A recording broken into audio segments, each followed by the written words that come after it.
Welcome back to day 5 of our Colorado adventure, where we're waking up on top of the world and soaking in the views one last time before hitting the trail. My name is Jeff, and this is LFG Overland. What an amazing view. I found this spot, I think last year or the year before, and I've never been able to catch it. There's always usually been somebody here, but there's only one spot, and it's quite a long ways up a road. So if you end up getting all the way up here and somebody's here, you're out of luck. It's a long trip back down, but it's pretty amazing. Great night. Slept like a rock. Woke up at, earlier I said 6:30 or 7:30. No, I woke up at 5:30 to a major rainstorm. There's still some water on the truck, but a nice dry wind came through and helped to dry a lot of it out. But I'm just gonna sit here, enjoy my coffee. Sun's working its way over the ridge behind us, so it's starting to light up the slope here. And that'll dry off the front of the tent when there's a little bit of water pooled. And then we'll get up and get out of here. Go enjoy our last day exploring Colorado. I should say our last full day. So I got tomorrow morning too. And then I head off to meet up with my son. Yeah. Anyway, good stuff. All right, so we're packed up. We're ready to roll.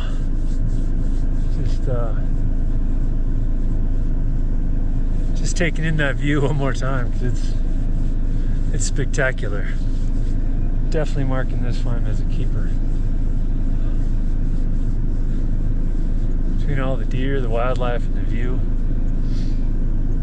absolutely incredible. Super thankful that we ended up getting the spot last night.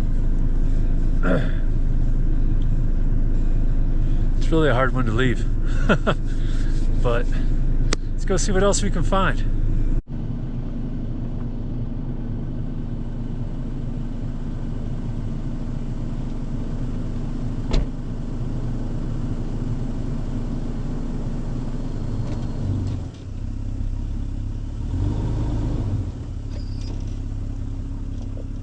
Breaking camp this morning feels almost bittersweet. At nearly 11,700 feet, the site was perched on the edge of the sky. Endless alpine views stretching out in every direction. The air was crisp and cool as I packed up, remembering the families of deer from last night, completely unfazed by my presence, as if I was just another part of their high mountain evening. Rolling out slowly, winding down the rugged track, watching the alpine tundra give way to the first clusters of fir and spruce, the landscape softens, the air warms, and the sharp scent of pine replaces the clean, dry bite of the high peaks. Shadows play across the trail as we drop deeper into the forest, each turn revealing a bit less sky and a bit more green.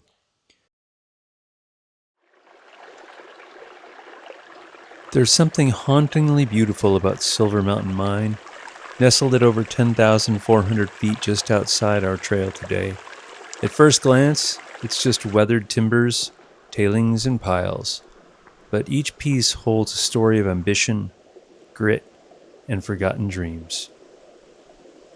Founded in the rugged high country of Ouray County, this mine once produced not just silver, but striking amounts of gold and lead too.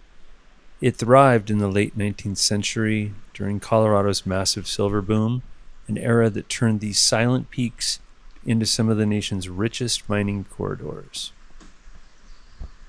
Driving up here, through ancient pines, crumbling stone, you get a real sense of the toll it took to forge life this high. You can almost hear the echo of miners' picks, the creak of ore carts, and the hope riding every load down to civilization. But nearly as quickly as it rose, it faded. Like many of its peers, the Silver Mountain Mine succumbed to the inevitable collapse of silver prices after the 1890s and was mostly abandoned by the early 1900s. Today, what remains, weathered ore bins, leaning logs, the tale of rusted iron, is our chance to pause, to remember that these landscapes were once bustling with purpose, and now they wait quiet.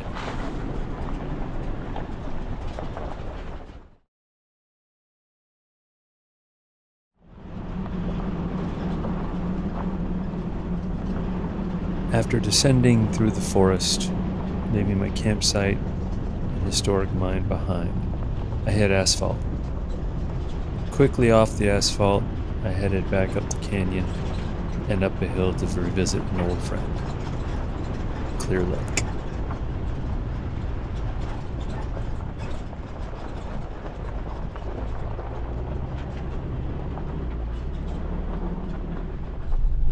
So Colorado just seems to be like a whole bunch of ups and downs, right? But in a good way. Up and down yesterday, a number of passes, gulches, up to an amazing campsite, back down to 550. Now back up to Crystal Lake. Or is it Clear Lake? I believe it's Crystal Lake. But I always, for some reason, get it confused. We'll go up there and make some lunch. And then figure out where we're going this afternoon. But, anyhow, that's my plan. We're just climbing up out of the valley. Just about ready to leave and get above tree line, even though everything's been burnt here. But there's a lot of green on the ground, which means Mother Nature's coming back. There's a tight switchback. Alright. If you don't like switchbacks, you don't like shelf roads, don't come to Colorado. So I just passed some mountain bikers. They're grinding their way up here. Good for them. So I'm not going to be stopping a lot to set up shots because last thing I want to do is make those guys have to deal with me trying to pass them and messing up their day. But man, oh man, what a view! Let me show you.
There.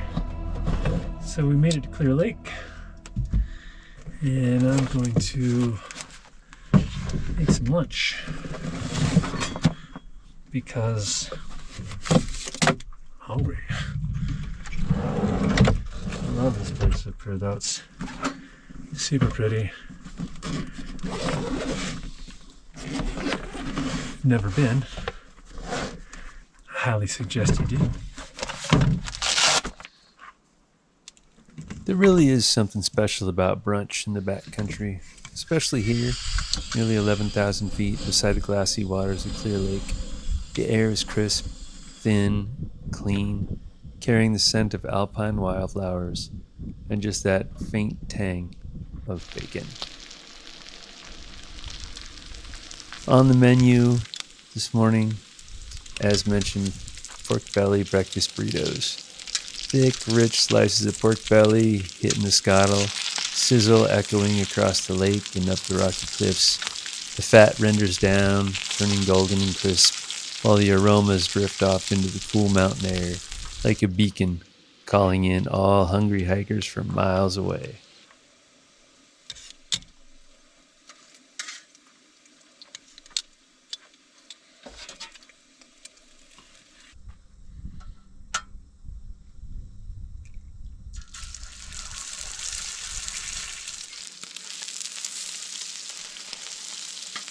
Fried eggs, soaking up the savory pork flavor, and just a touch of seasoning for heat.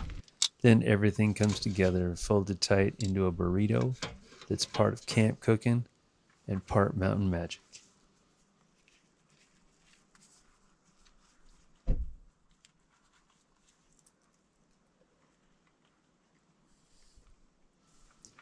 Up here, the food just tastes better. Maybe it's the altitude, maybe it's the quiet, or maybe it's the fact that you earned every bite. Either way, a pork belly breakfast burrito eaten beside one of Colorado's most remote, beautiful alpine lakes feels less like a meal and more like a reward.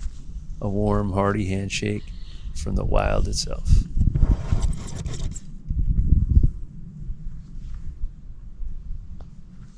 Colorado just has a way of filling your soul. And now, with my belly filled as well, it's time to pack up, head on down the hill, and go find camp for our last night here in Colorado.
So we made it to camp.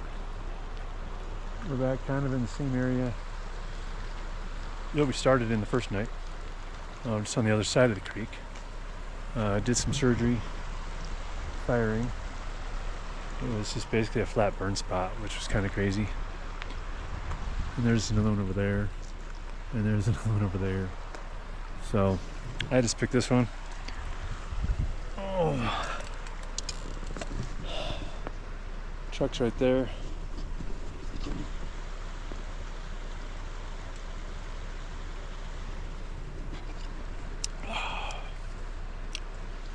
True blonde.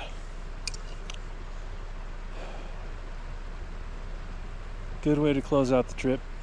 It's been, I got here Saturday. Today's Thursday. So tomorrow morning when I get up, no hurry, because obviously I'm on the wrong side of the canyon. Be in a hurry, so it'll take a while for the sun to get over here, but when I get out of here, I'm headed up to Grand Junction. Probably just spend the night at a hotel over there, and then just get up early Saturday morning, and be on the road by like 4:35, maybe be on the road 4, so I can get home around 4:30. It's about a 12-hour drive from there to home. So anyway, that's the update. I know we didn't film a whole bunch today, but it was a good day.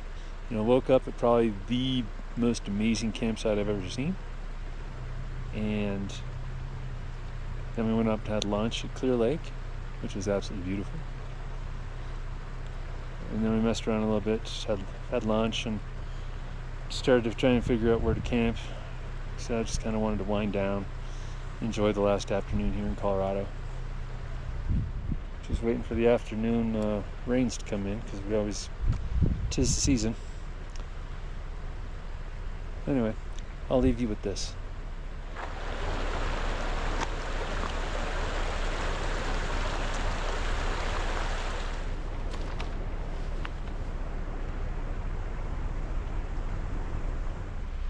All right, so we're all set up.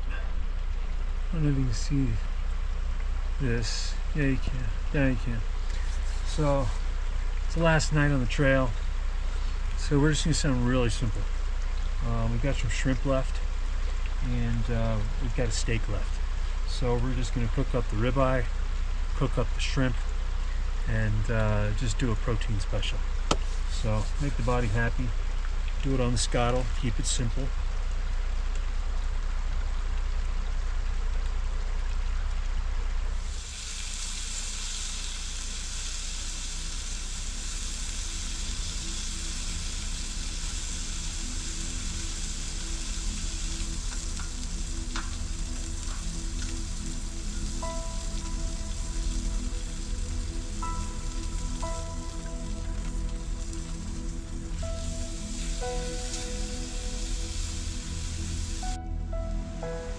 We got ribeye.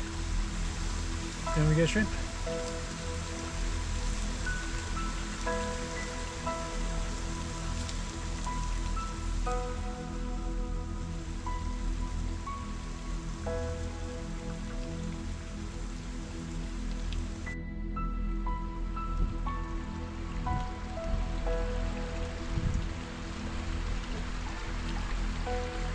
I'm gonna go enjoy my dinner.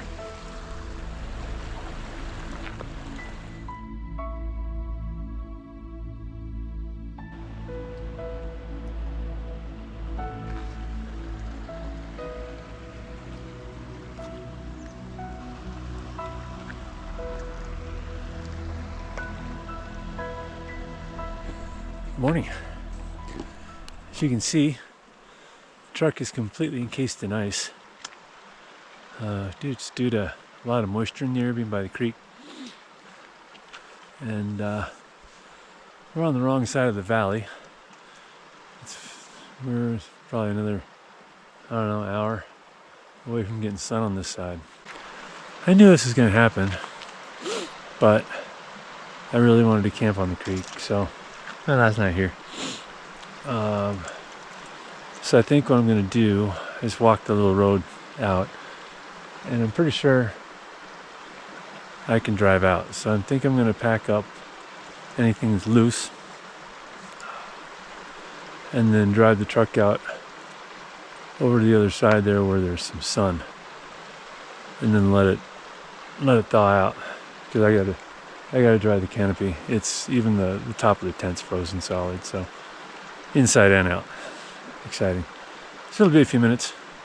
Either A, I'm gonna go to the sun, or B, see if the sun's gonna make it here. And maybe just put the truck in a better position to really get more sun. Anyway, then we'll make some coffee and do the basics before we get out of here. This is so pretty.